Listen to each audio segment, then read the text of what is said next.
Извините, мадам, ја опаздува на рейс. Не хватает $3 на билет.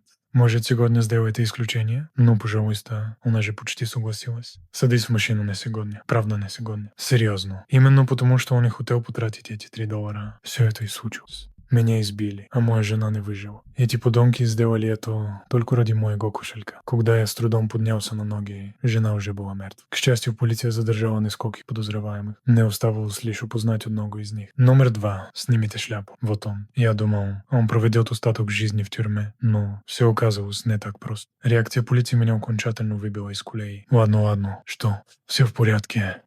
Вот и все. Дальше было что абсурдное. Преступника отпустили прямо на месте. Этот мерзавец снова довел меня до бешенства. Я спросил, почему вы его отпустили? Они велели мне говорить тише и сказали, что даже если вернут его, это дело не поможет. Такие люди долго не живут. Он передозируется, сам себя угробит. Вы хотите, чтобы я просто ждал дома, пока он умрет? Это безумие. У меня не осталось выбора, кроме как уйти. Но они не знали, что у меня когда-то была собака.